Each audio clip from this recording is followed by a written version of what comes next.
Psychosocial oncology impresses upon the individual, not just medically and physically, but also mentally, emotionally, spiritually. Research has shown that cancer patients who are supported throughout their journey have a better quality of life when they have support from community members, family members, or from their providers. They thrive. Whereas people who have to worry about whether or not they're going to have to choose between paying for their medical bill versus getting their child taken care of. A lot of patients is transportation, just figuring out how they're going to get from A to B and how often they need to be there. Some of them are angry, and that's more than understandable. Some of them are very overwhelmed with what the future holds for them. So it's very different. Some kind of have that nervous chatter about them. So really, I can't say that there's anyone that fits into a mold, and that's absolutely okay. That we know that everyone's going to come at it from a different point. But a lot of people like to go online and look, and it comes up with all these different searches of things that aren't really applicable or misinformation. So it's very overwhelming for them.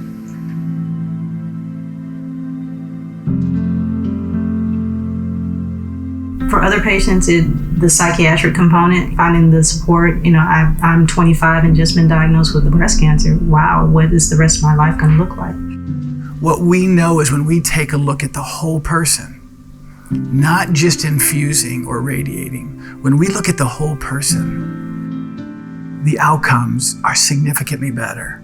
I think it's really important that when patients receive their diagnoses that they start thinking about their team that they're going to build and what has to happen to get the best result of this healing experience.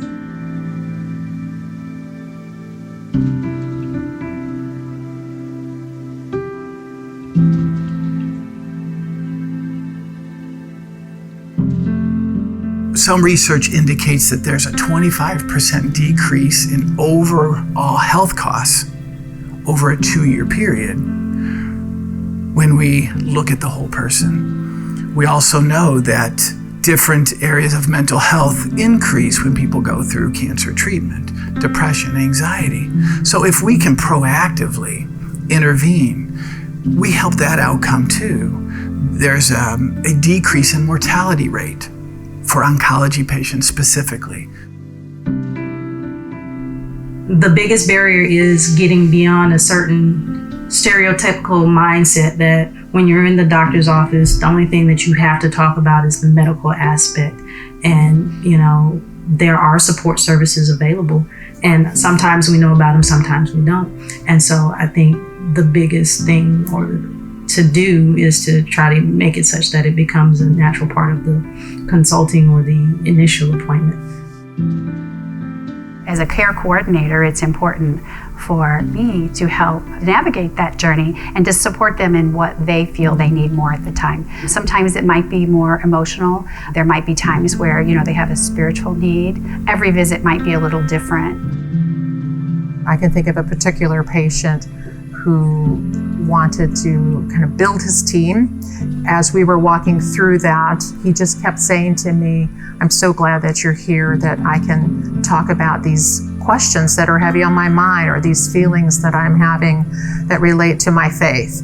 And it actually empowers them to be an active participant in that healing process.